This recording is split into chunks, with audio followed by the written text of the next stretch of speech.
Good afternoon, Rotarians. Which is better? This one is on. Okay.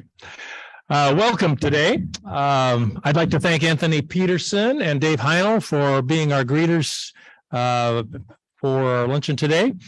And with no further ado, past president and musician extraordinaire, Doug Rich, and his sidekick, Bob Hamilton, will provide our music today. We'll be singing America, My Country 'Tis of Thee.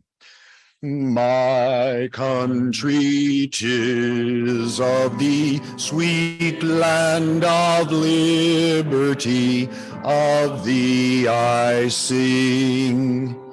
Land where my fathers died, land of the pilgrim's pride, from every mountainside, let freedom ring.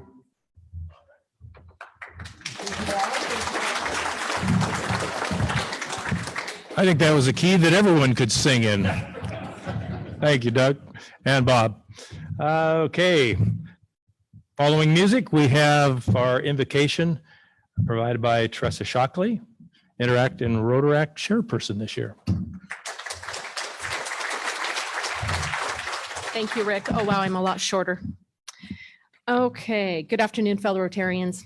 In preparation for today's presentation by Dr. Edward Bilski, I found an excerpt, that I'd like to share by Richard Paul Evans from A Winter Dream. It's an excellent example of the trials we all encounter and a reminder that it's up to us to decide how it will shape us. My dear son, I'm so very proud of you. Now, as you embark on a new journey, I'd like to share this one piece of advice. Always, always remember that adversity is not a detour, it's part of the path. You will encounter obstacles, you will make mistakes, be grateful for both. Your obstacles and mistakes will be your greatest teachers, and the only way to not make mistakes in life is to do nothing, which is the biggest mistake of all. Your challenges, if you let them, will become your greatest allies. Mountains can crush or raise you, depending upon which side of the mountain you choose to stand on. All history bears out that the great, those who have changed the world, have all suffered great challenges, and more times than not, it's precisely those challenges that in God's time leads to triumph. Abhor victimhood, denounce entitlement. Neither are gifts, rather cages to damn the soul. Everyone who has walked this earth is a victim of injustice. Everyone.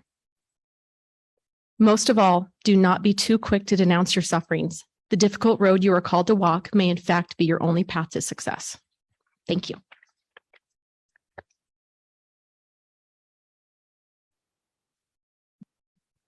All right, you may be seated, but I'm going to ask any and all guests that we have today to stand and be acknowledged. So we have quite a few. Thank you. Thank you for visiting our Rotary Club today, and hope you enjoy our speaker. I'm certainly looking forward to it. And after welcoming guests, it's Community Action Day. So I'm going to give you a little report on Community Action Day that happened this last Saturday. I mentioned it a couple times this last month, looking for volunteers to assist. And the idea of the Community Action Day was to empower the residents in the area to do their own graffiti abatement using free paint provided at the event, offering free food, including a professional Rotary hot dog griller shown on the screen, and an efficient order taker. My wife, Gay, was obviously part of the appeal, obviously. But also on hand were representatives from the police and fire department, including Chief Murray, one of our members, who I witnessed scoring a perfect cornhole toss and then showing some fantastic dance moves across the asphalt to some blaring music. Now, he's not here to appreciate my comments, but it was pretty impressive. Let's see. Also note that Nate Henyon attended as the Yakima School District's Assistant Director of Safety and Security, who shared some very interesting information to me about school safety in our district. I also learned that he's the son of a high school classmate of mine, so I learned something.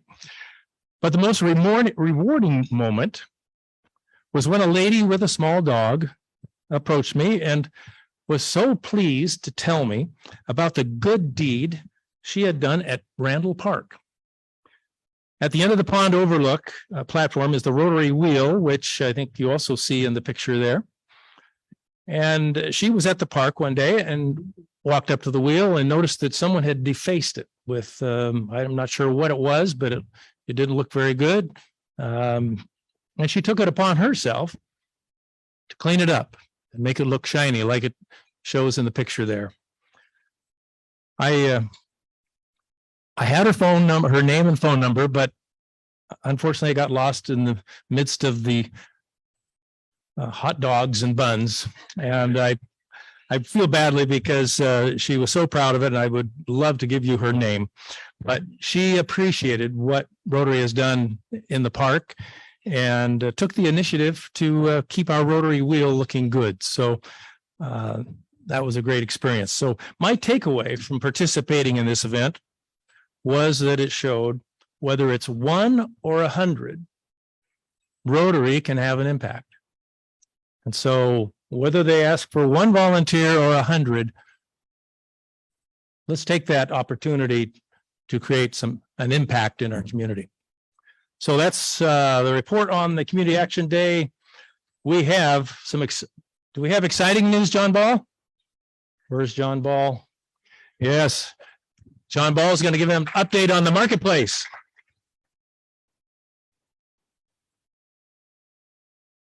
Here, you thought you wouldn't have to see me again. Actually, this is late breaking news as of about, let's see, 25 minutes ago. We are actually going to start construction of the marketplace on this coming Tuesday morning. Right.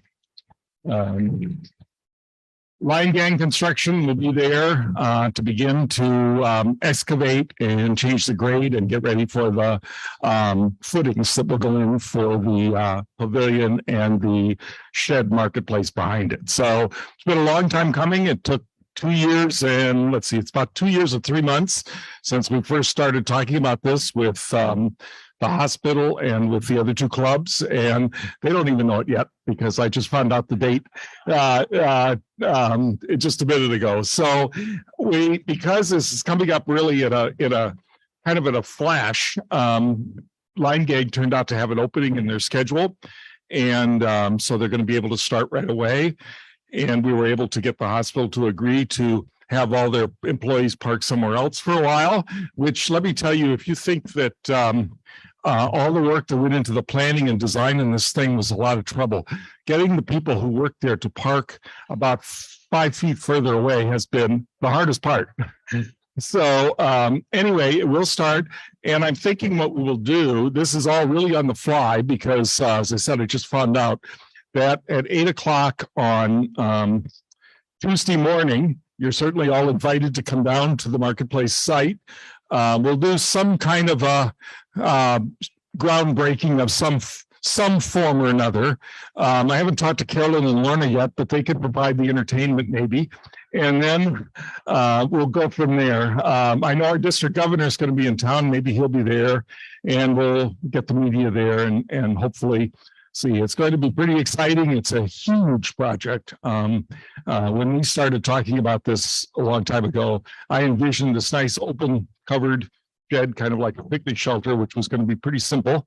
It's not so simple, but it is going to be really quite amazing. And I really have to thank everybody who's helped in some way, shape, or form, either introducing me to people, either getting some of the funds that we need, which we still need a little bit more, but we'll see how it plays out. And then all the people in the logistics of it, making sure that steel, stone, whatnot.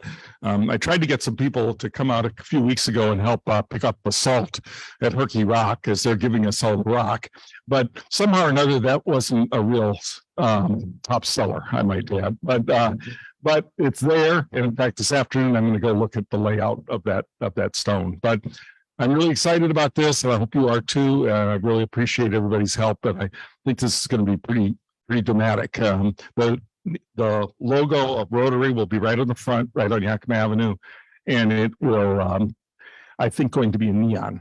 So, which is going to be pretty fun. So anyway, I won't have it flashing red though. So anyway, again, thank you all very much. And 8 o'clock Tuesday morning, if you are so inclined. I know for Charlie, that's going to be really tough because that's kind of before noon, but otherwise maybe you could all get there. So, or at least as many of you could. I'd love to have people there to see those big machines. So anyway, thank you very much.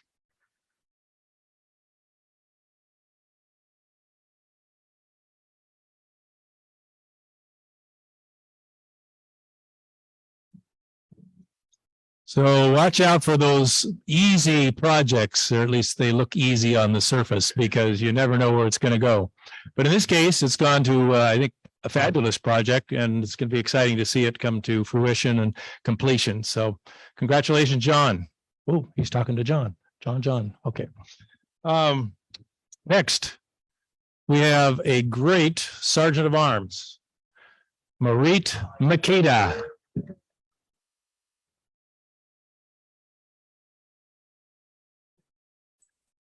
Isn't it? Holy cow.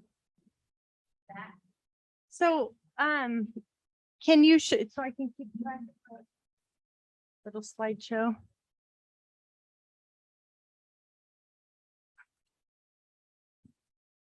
Oh, God, thank you so much. So I thought it would be fun to share a few summertime stories. I think this time of year is possibly the most confusing time of year. Am I right? 115 degrees outside. And then it might be 15 degrees in your office. I am not kidding you. My assistant has a space heater running during the day underneath her desk. Well, I'm sitting there absolutely melting. If your office is at subarctic temperatures, please pay $1. Some of you may know or may not know, but I'm a California kid. My family moved here in 1976, and I miss those days. But some of the most favorite memories I have as a kid is the ice cream man. And you would hear Pop Goes the Weasel coming around the corner, and you'd run home as fast as you could to get your money and beg your mom for a couple of quarters. And then we'd run out to the truck. You can see that's my brother and me and my bestie Steffi. Don't you love the white knee-high socks? They're the best.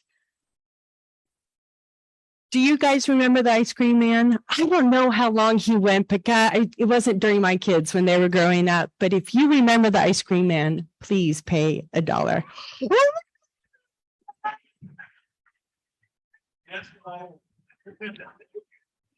Once he finally came around the corner, it was decision time, right? We'd all line up trying to figure out what ice cream are we going to have with the few coins that we had in our pocket. It was the hardest decision. Do you remember going up there? Was it going to be the push-up pop, the fudgesicle, the missile pop, the ice cream sandwich? Everyone had their favorites, right?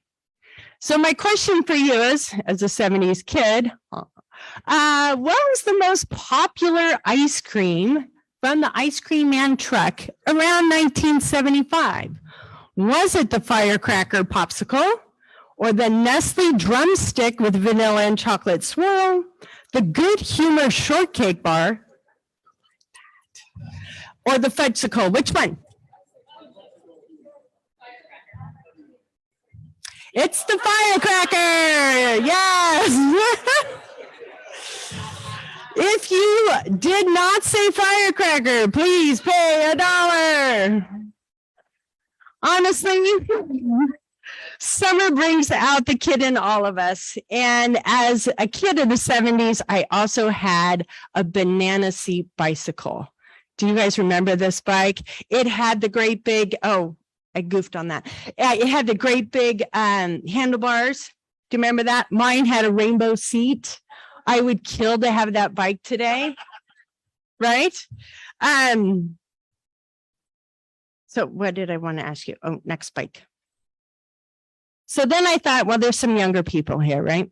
So in the 1980s is when the 10-speed came out and it had the round handlebars. That was a pretty big deal. And by the 1990s, it was the BMX bike. My brother had a BMX bike. I didn't like the 10-speed. You know why, ladies? You know why we didn't like the 10-speed? The bar. If you were a kid who grew up riding his bike all over town, going to the stop and go, going to the 7-Eleven to get a snow cone, or racing to get to the ice cream truck, please pay $1. I just wanted all of us to remember what it was like to be a kid and remember how much fun summertime was and finding those old nostalgic things that bring back those fond memories for us. So I hope you have a great summer and got a few laughs in too. Thank you.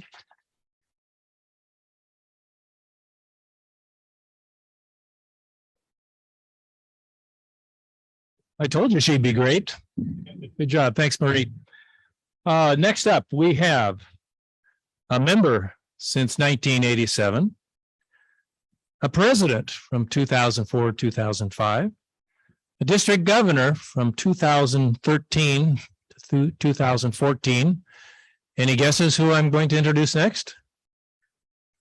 Ooh, Daryl Blue, you have a following. So please welcome Daryl Blue. He's going to give us a little update on the Rotary Council.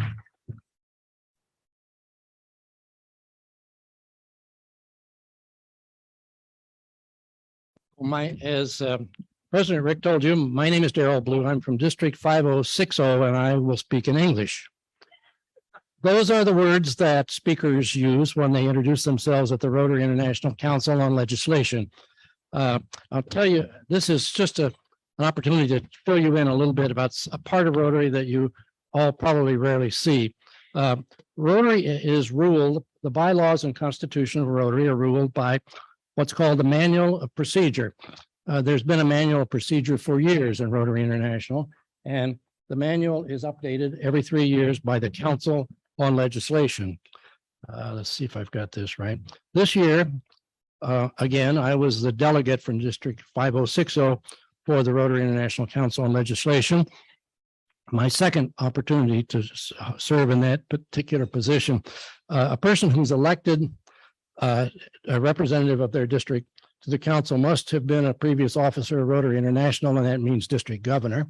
And they serve for a term of 3 years, although the group meets in person only one time during that 3-year period. So let's see. So I met in Chicago this April for a full week with the council to discuss the bylaws and constitution of Rotary International and to work on amendments and changes in the Constitution. The council is made up of one representative from every district in the world. Currently, there are 523 districts worldwide, and this year 522 representatives were able to convene for this conference. Now, for the first time ever, we did not all meet in person. We met in Chicago. Those of us who could get there, there were I forgot, 324 of us were in Chicago. The remainder met virtually. First time it ever happened. And it was an absolutely amazing feat to make all this work. And I'll tell you a little bit more about that in just a minute. A little difficult to not see that screen. So I might, yeah, my slides may be a little bit out of sync, but that's all right. We'll make that happen. There were a lot of COVID protocols enforced this year at the council for us to meet in Chicago. Remember that there is a representative there from virtually every country in the world. So everyone was required to be fully vaccinated. We had to pass a PCR test 1 day prior to flying to Chicago. We all had to wear masks the entire time that we were present. And while we were there, everyone's name badge had a tracking device in it, which indicated everyone that we came into contact with during the week that we were in the hotel, and we were required to wear our badges the entire time, so that if anyone came down with COVID, we knew who they were in contact with and they could be treated. There was a clinic in the hotel where people could be tested on a regular basis. I'm pleased to say no one contracted COVID while we were there. So anyway, part of my job was to introduce two resolutions to the council. Those resolutions are prepared by the districts and the clubs worldwide and are selected way in advance of the conference so that every delegate has an opportunity to have a printed version of all of those resolutions prior to the time we meet in Chicago. Then at the meeting, their enactments are reviewed and voted on and passed. There were 94 enactments for us to review this year. 29 of those enactments were adopted and 12 of them were withdrawn. The rest failed in the vote. The two that I presented on behalf of District 5060 all had to do, they had to do with satellite clubs, which is not a significantly serious problem in the Rotary International world. But our district felt that satellite clubs should be able to be sponsored by multiple Rotary clubs rather than to be just a satellite of a single club. I presented that enactment to the council and it passed. I then presented an enactment that had to do with how that club is named. And the enactment suggested that the members of the new club itself should select their own name. That failed. We don't know exactly how that's going to work out, but that now is part of the Rotary International bylaws and constitution. If you want to review all of the business that we looked at, you can go to the website, check myrotary.org. It's rotary.org/myrotary, and all of the enactments that were reviewed by the council are available there. The council is conducted in English. However, it's translated into 6 languages while we were present. English, by the way, is the official language of Rotary International, in case you didn't know that. But there were 6 other languages used because of the delegates from around the world. There was French, Spanish, Portuguese, Mandarin, Korean, and Japanese, in addition to English. I had lunch one day with a couple of the translators, and I thought this has got to be one of the worst logistic problems in the world. How do you get all those languages cross-translated? It's really easy. Everything is translated to English first, and then the translators all translate from English. So no, it doesn't matter what language you speak, it goes to English first, and then it's retranslated into the other languages. Let's see, I'm not sure what else we have. Voting was electronic. This looks to me like an old BlackBerry, but that device had been modified to allow the voting. A delegate had a headset and earphones to allow us to hear all the languages and to speak to the group. If you wanted to speak to the group, you went to a microphone in the hallway or in the aisle or at the head of the room. And if you wanted to speak in favor of an enactment, you held up a green card until you were called upon. If you wanted to speak against an enactment, you held up a red card until you were called upon. If you had a question or a point of order, you held a yellow card. And if you wanted to shut off the debate and have everybody sit down and be quiet, you held up a striped card. The moderator this year is a federal judge from Kansas City, and he has done this once before, and he ran that conference like a courtroom. It was so efficient, I couldn't believe it. Everything was timed and everything was done by proper order. It was a great experience. I can tell you that it was one of my favorite Rotary experiences, and it's been a real pleasure to be able to serve Rotary at the international level.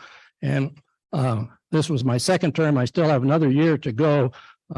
We won't meet in Chicago, but we do meet virtually for the remainder of this year. And then we meet again in whenever that slide says. And I won't be there. So thank you very much. And I think it's time to hold up the striped card. So.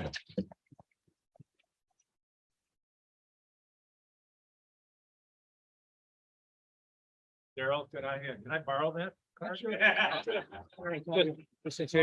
Charlie, come.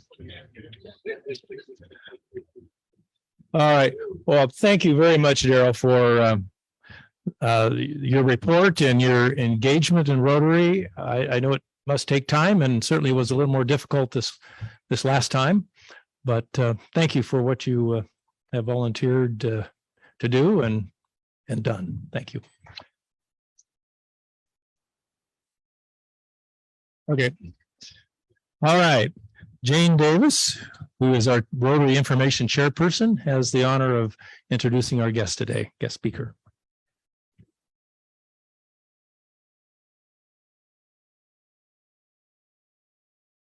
All right, I'm short too.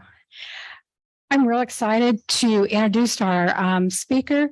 When I first moved back here, part of having PNWU in our backyard was real exciting. And it's real exciting because one of our owners of our company actually has participated. And so when I was on the program committee, one of the things I did, the first thing, the cheating thing, is I called Karen Hyatt and said, help, I need help.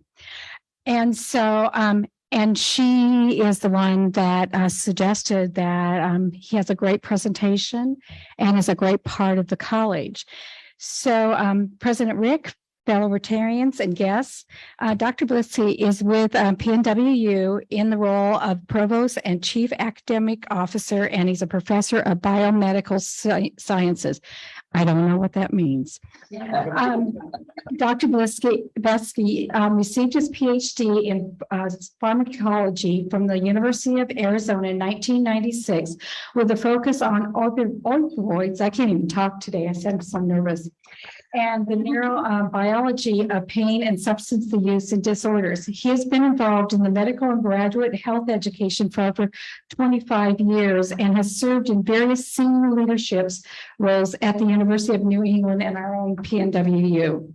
His research has been funded through federal, state, and private grants, and he's published over 85 peer-reviewed publications in leading journals. Wow. Dr. Blitzky, he engages in diverse audiences, including medical health professional students, K through 12, and the public as a part of education, outreach, and advocacy.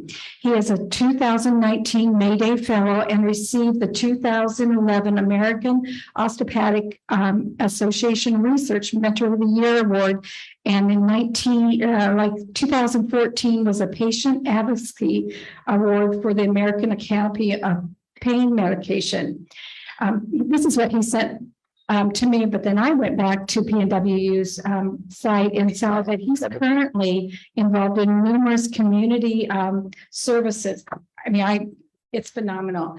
He has education for the school district of District 105, which is Central Washington, Radio KNDA, Granger Community, Yakima Health District, Union Gospel Mission, and WSU.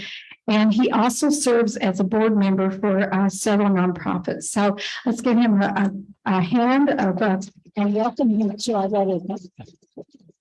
Thank you. Thank you for the warm welcome. Is it okay if I come down onto the floor? Yeah. If the mic's working, okay? Okay. Was that graceful? Yeah, so I really appreciate this opportunity to speak with all of you, and I appreciate the invitation and also the nostalgia with the ice cream truck. Has anybody read the book Dreamland? Put it on your list. It's an interesting book about the opioid crisis and how we kind of got there, but it starts with a very interesting discussion about, I think it was southeastern Ohio, a community in the 1950s that was considered healthy. It was vibrant. People had jobs. There was security with their jobs. There was a community pool that brought all ages together. And then it starts kind of taking this path through the 60s into the 70s, where things started to kind of go into disrepair and disarray. And it kind of makes the case that community is very important for us as human beings. And I think I'm going to echo that, but that ice cream truck reference, things that bring us together are very important. Food, companionship, intellectual conversation on important topics. So I'm going to make the statement that I've been in the field for 50 years. So today's my 55th birthday. So that's kind of a stretch. This is little Eddie, and I was kind of a risk taker. One of my very earliest memories was of an incident that involved cough syrup. And I remember this because it was a clear bottle and it was very yellow. It was very sweet tasting. It was basically Tussinex with codeine in it. And little Eddie, and my parents said it was up in a cabinet and I climbed up. I remember it on the bedstand. And this was before safety caps, and I drank the whole bottle. And I was in an opioid stupor. They brought me to the emergency room. And this was before Narcan was widely available. So it was late 60s. And they basically said he's going to have to sleep it off. So that was my first exposure to opioids. And I guess my career was kind of set at that point. But I use it as an example for two very important things. We had issues with child medicine safety back then. Engineering took a pretty simple approach that now we say it's commonplace, it's taken for granted, that we have these safety caps, pretty much any medication that can cause harm unintended. So that was an engineering thing. They had a problem and they had a solution. I'm sure there was a prototype, they tested it, but it got enacted and it saved countless lives. The science part is interesting because the opioid receptors, there was a lot of excitement in the 60s into the early 70s, trying to understand these drugs and how they worked, and hopefully coming up with a non-addictive morphine-like molecule that would really be a good analgesic, take care of the pain, but wasn't addictive. And that quest caused a lot of chemistry, a lot of setbacks. Ultimately, we were not yet successful in that.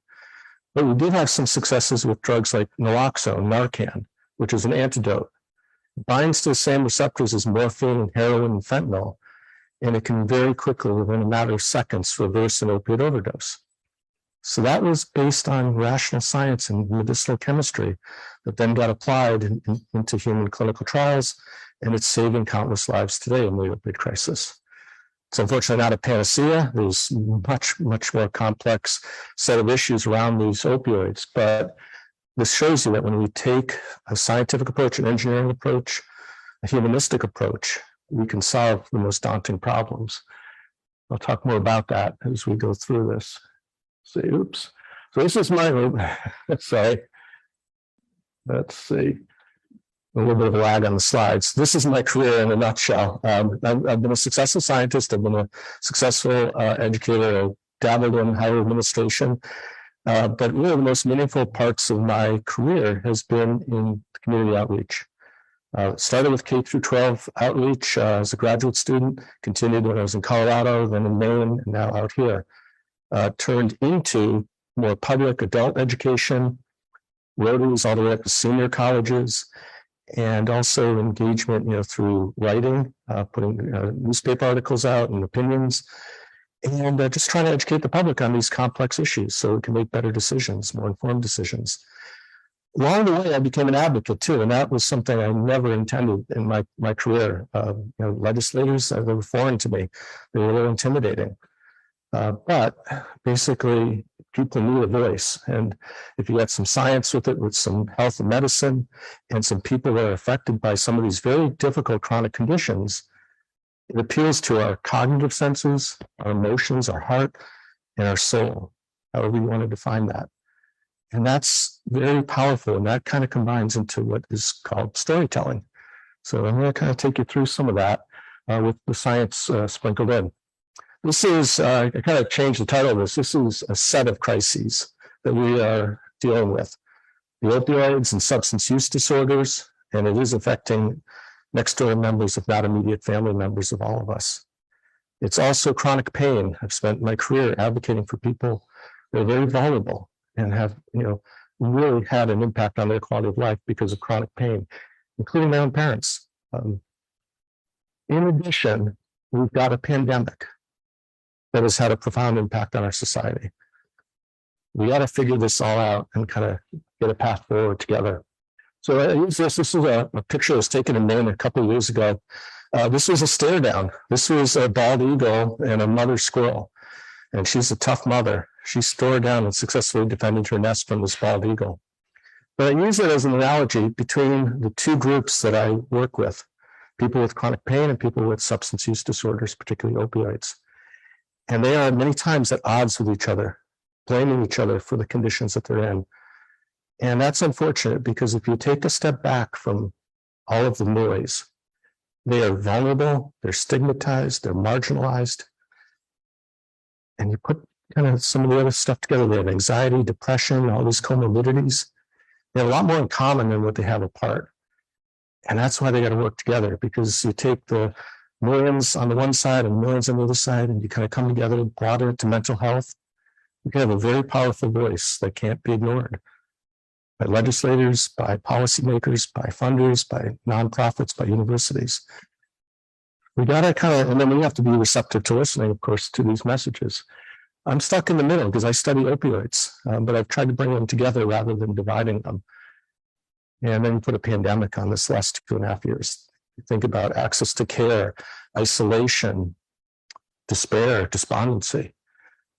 And what I'm going to talk about is that the opioids in our brain, right? We have endogenous opioids, the receptors, we have these morphine-like molecules. They do provide a sense of euphoria. They provide relief of anxiety, elation of mood. They can dull pain. They can do a lot of things, some interesting things around social bonding of all things. So you can think about when you separate and marginalize and then have a pandemic and people get more and more isolated. And then you get a taste of a prescription painkiller or someone gives you an opioid. It's a salve. It kind of gives you a feeling of wholeness again, being human again. If you were down there and this brings you back up to normal or even past normal, many of us would be drawn to that naturally. So we have to have that kind of perspective. And this is something that's very powerful and innate in our nervous systems.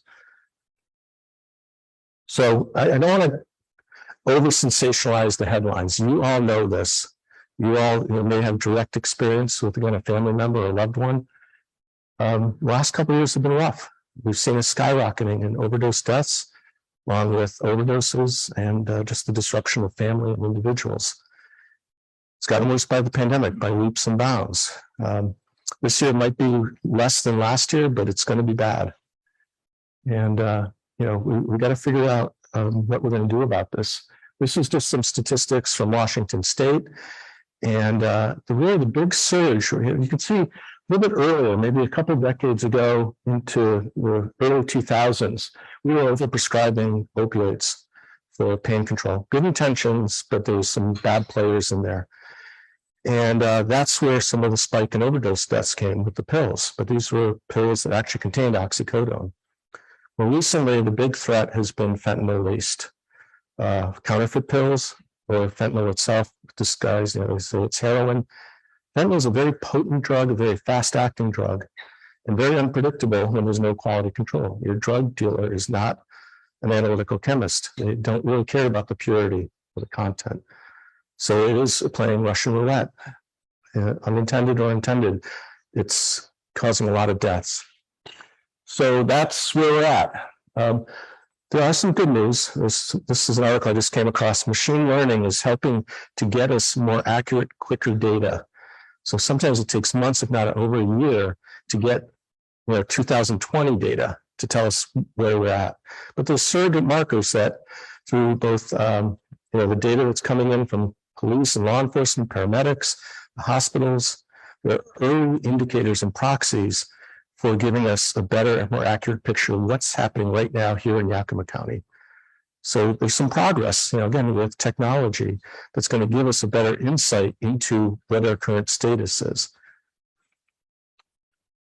I want to talk just quickly about the biology of both chronic pain and substance use disorders / addiction. We all have opioid receptors in various parts of your nervous system, including the brain. This is carfentanil. It's a radio-labeled fentanyl analog. So wherever you see red or orange or even yellow, that's where the opioid receptors are in your nervous system. And so a lot of it is concentrated in something called the limbic system, which gives rise to emotions, elation, mood elevation, and they stimulate and modify, similar to dopamine, which is the primary neurotransmitter, feel-good neurotransmitter. So the opioids are a little more subtle than dopamine, but they increase basically the pleasure centers of the brain, more so than a natural reward like a good meal or a good conversation, going out to see a good movie or participating in sports. Those are all natural rewards, right? And that helps us with survival. Particularly thousands of years ago when we were hunters and gatherers, we were constantly foraging and it was feast and famine. And the opioids allowed us to kind of immerse some pain, to get some food, gorge, put on the calories, and then get through, survive the famine. But in today's society, that's a little bit counterproductive because we've got rotary meetings I can crash and have a good meal, or I can go down to the McDonald's down the street or the 7-Eleven, and I got processed foods, sugar, stimulates these same centers. It can be very addictive in its own right. So what we're seeing is a hijacking of our nervous systems, and it gets even more potent and strong with these pure forms of morphine instead of opium, and then heroin, and then fentanyl. So that's what we're up against. We're also up against 100 million plus years of evolution. All vertebrates have opioid receptors and opioid systems. So anything that, fundamental to being a vertebrate has got to be important for survival. Basically hardwired in. And that's what we're up against. Remember this a couple summers ago, maybe 3 summers ago, it was an orca that gave birth to a calf that was stillborn. And the mom kind of followed it and nudged it along for weeks, expending tremendous energy, not feeding, trying to, just couldn't come to grips with this calf was dead. It shows how powerful the bond is in mammals in particular between the mother and the kid. That's the endogenous opioids, that's oxytocin. These are these neurohormones that are fundamental to our survival, and forming those bonds that you're going to invest a lot of time and energy, potentially putting yourself at risk to take care of the next generation. So that's in all of us. We're pack animals. We in general like to be social. Our pack might be very small, it might be a small family unit. It could be a little bit bigger, it could be a village or a group. Our nervous system kind of gets overwhelmed though when we start to get up to a city, a mega city, and then global. Instantly connected. I'm on Facebook right now, I think. We're live streaming, right? I don't know how many views we've got, but this could be around the world. Okay, so let's say I got to work on the PR part. My point is, we are confronted constantly with information now, and we're connected instantly across the world. Our nervous systems were not designed for that, and that can become overwhelming.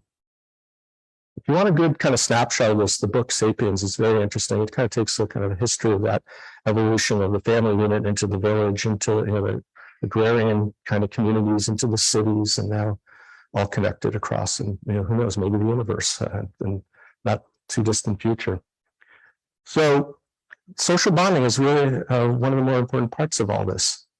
So a little bit of endogenous opioids kind of, when we first talked this morning, you said Karen Hyatt, a smile came to my face.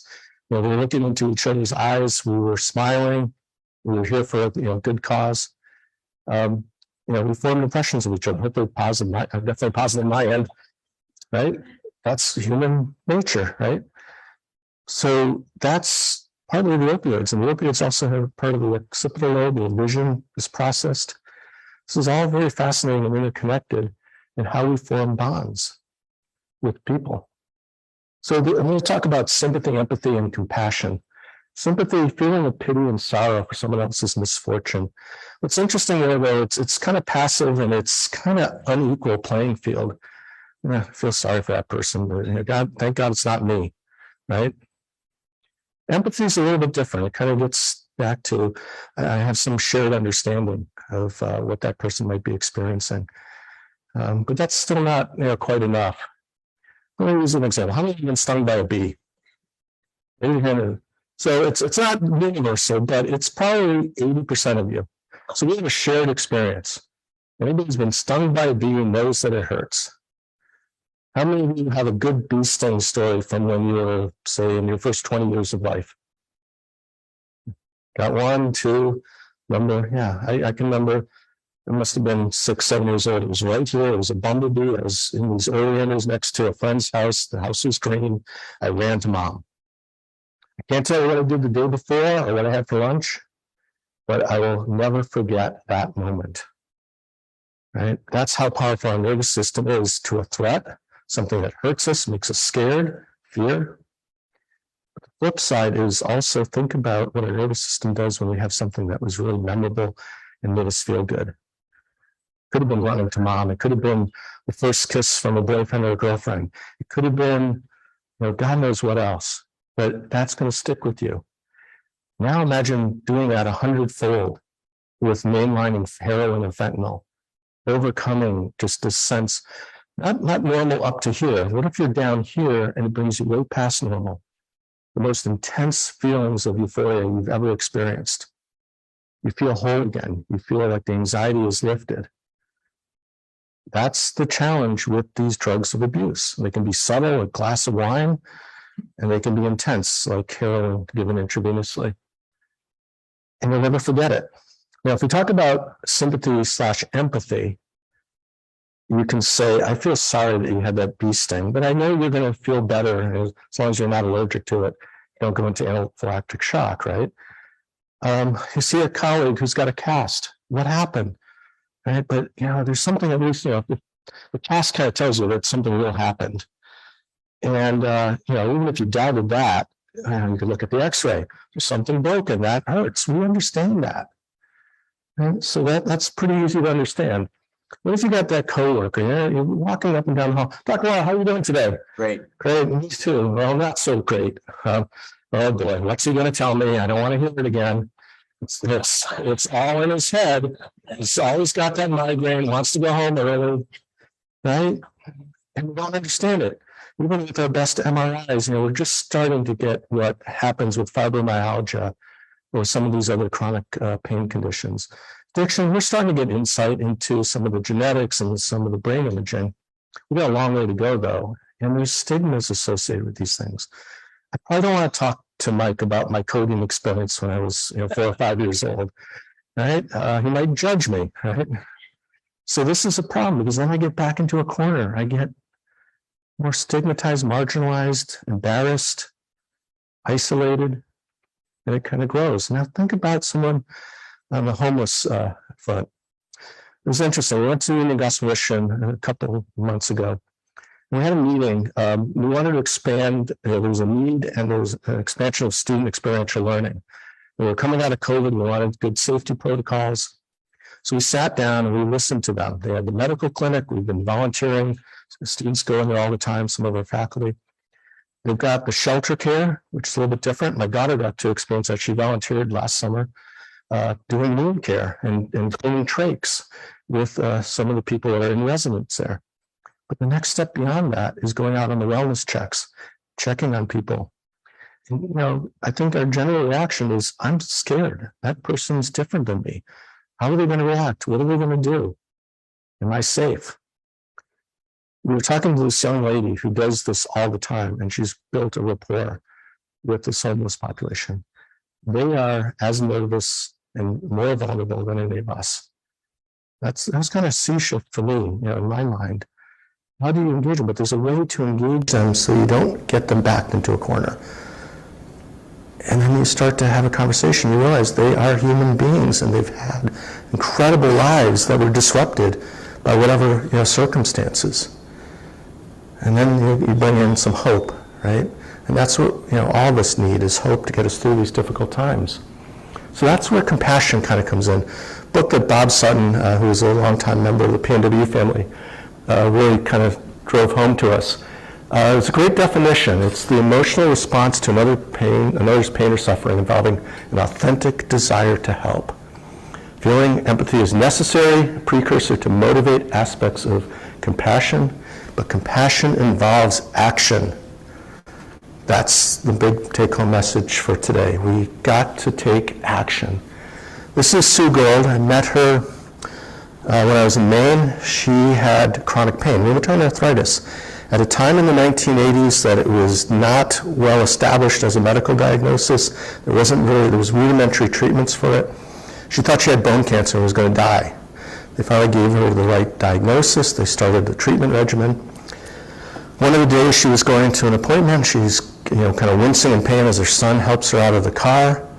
And this homeless man gets up and walks over to her, and he looks her straight in the eye, says, "It looks like you hurt. I hope you feel better." It was an epiphany for her. She suddenly realized, my doctor, my son, my husband, they all love me, they're a good doctor. They've never looked me at the eye and acknowledged my pain and said something so simple but so profound. She said, my life changed at that point. She said, I had to do something for myself and for others. She formed the Chronic Pain Support Group of Southern Maine. It's been in existence for over 20 years now. and it's helping countless numbers of people in support groups, helping deal with a serious set of chronic illnesses in a very vulnerable population. So one person making a profound impact and also having a profound impact on her and her life.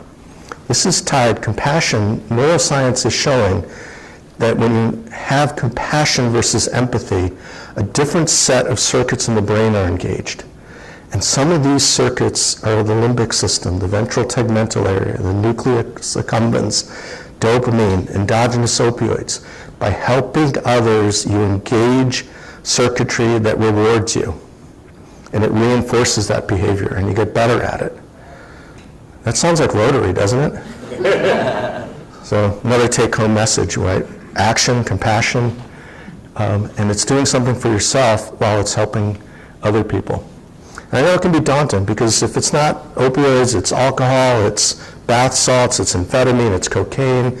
There's a lot of different substances, and there's a lot of other issues around our society. And it feels like whack-a-mole. You're just frantically flailing, and another mole is going to pop up in the next second. You got to take a step back from all that, though, all that noise.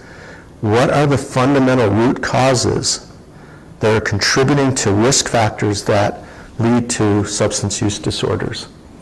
You've probably heard of the adverse childhood effects and experiences, and then there's even broader things that are more fundamental, the adverse community environments. That are all risk factors, along with genetics and some other things, experiential learning, epigenetics. So, again, these things can be difficult to talk about. Child abuse, sexual abuse, violence. But, you start listening to 4th or 5th graders and what they experience sometimes in their home environment, or what, a particular socioeconomic status or being a minority, a person of color, can do to a person in a very formative part of their development, and it can put lifelong risks onto other risks and contribute to this all. So we've got to invest in our communities to help with primary prevention. That's why I've done so much with the K through 12 outreach. It's not to a colleague in Rotary Maine this morning about, you got to go to the 2nd and 3rd graders. This is on their mind. They're observing it over sibling, father or mother is incarcerated or dead. This is on their minds, and we got to have a managed conversation with these different age groups. We've got medication-assisted therapies, right? They're effective. They're not a one magic bullet, though. They've got to be combined with psychotherapy, mental health counseling, group therapy, all kinds of different other strategies that synergize to give us better outcomes. What we're doing here in Yakima through coalition partnerships is drug take-back programs, right? So that prescription opioids are harder to get. You can't just reach into a cabinet, grab grandma's supply of oxycodone. Educating people why this is important, right? Don't share your medication with a family member. Make sure they get the care they need with the physician or other prescriber. We're doing this with Radio Cadena too, all in Spanish as well. The toll is significant, and I know many of you are business owners. In Maine, this was a huge issue. Maine was kind of surging a decade or more before Yakima. But workforce, productive workforce, showing up on time, not being intoxicated, safety issues. These are all major challenges if you want to have a small business that's successful or a larger business. So there's reasons we're losing money that we could be reinvesting in other things. So a little bit of prevention money will have huge dividends for us. So this is Rotary Maine. I thought it'd be interesting to talk to this guy, Jim Godbout, who was a past president of Rotary in Southern Maine, a close personal friend that I worked with for more than a decade, starting with K through 12 outreach, the school systems, the mayor's office, law enforcement. And I asked him, how's it going? I've been gone almost 6 years now. And he gave me a status update, and he said, the tide has changed. That's good to hear. And he went into a little bit more detail.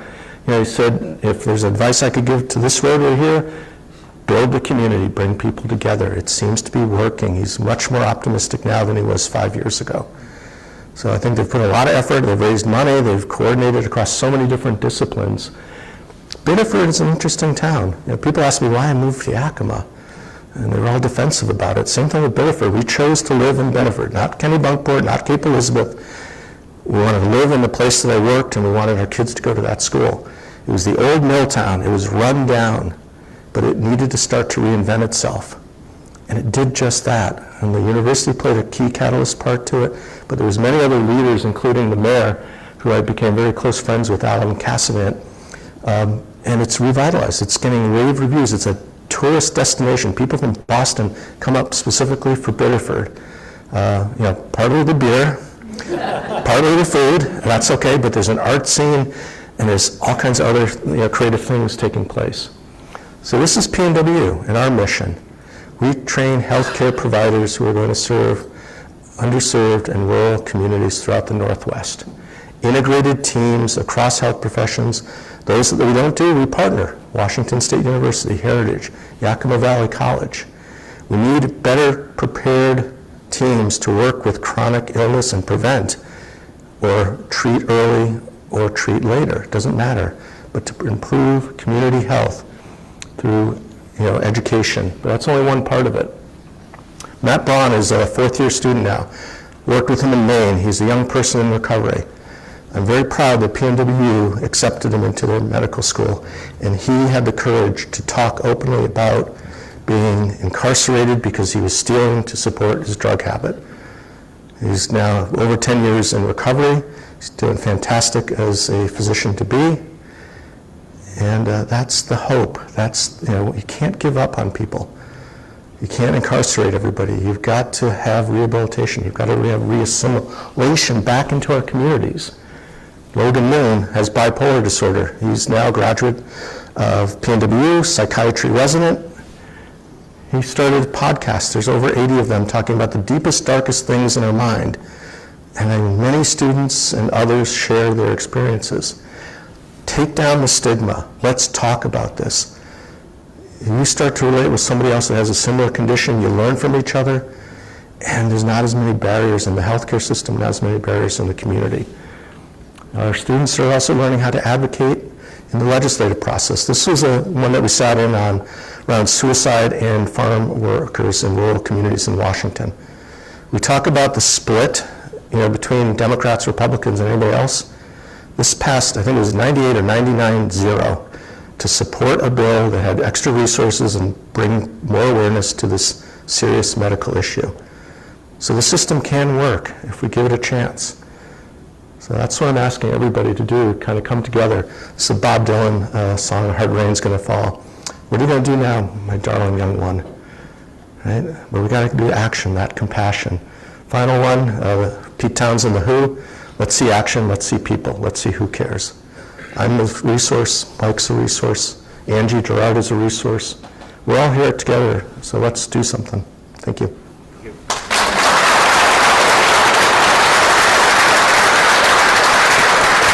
We have time for questions. One question? One question? Anybody got a burning question? Go ahead. Dr. Marty McCary, his book, The Price We Pay, Johns Hopkins surgeon, mentioned that his aha moment came when his dad recovered from gallbladder surgery with one ibuprofen. He was realizing he was overprescribing unknowingly opioids. Talking to your students a lot about that, prescribing the standard 60 to 90, maybe. Yeah. So they don't get. I'll repeat the question. More pills. Yep. In the middle of the night. So he's talking about a colleague who had surgery, was overprescribed pills, and again, back in the 80s and 90s, pain was undertreated, undermedicated. There was a work with the cancer field to try to improve cancer care, particularly managing pain. And then they tried to extrapolate what they learned from the cancer field into all other types of acute and chronic pain. Good intentions. There were some bad players, like I said, with some of the pharmaceutical companies. And they were overprescribing like crazy. We've been trying to, for societal issues, we go in the pendulum to the extremes, and that's where we spend the most time. It's the balanced middle where we're screaming past and not spending time. So what we tried to talk to all of our future prescribers and practitioners is that I'm a pharmacologist, put me out of business. If we can manage pain or manage another chronic condition without drugs, drugs all have side effects. But until we can get to that point, we're balancing side effects with the intended efficacious effect, the pain control. We got to have the time, though, and the resources, and that's the coordination of care across the disciplines, the physical therapists, occupational therapists, the nursing profession, the prescribers, nurse practitioners, PAs, other physicians. So yeah, we're doing continuing education. We're doing this as part of the medical curricula. But we've known this for decades, if not a century. So even having the best guidelines does not mean that they're going to be followed when you have a stressed healthcare system. So we got to do something more fundamental in all of this to have better outcomes for our patients who are in pain, whether it's post-operative or chronic. Dr. Bilski, would you be willing to stay for any more questions after our meeting? As long as my boss allows it. We're doing a retreat, Okay. but right. I'm happy to stay for a few minutes. I love your slogan. Let's see action, let's see people, let's see who cares. I think that's a great slogan. Okay, next week's program is all about pickleball and the origin of pickleball. Frank Pritchard. Committee meetings today, Rotary Information, Jane Davis right here.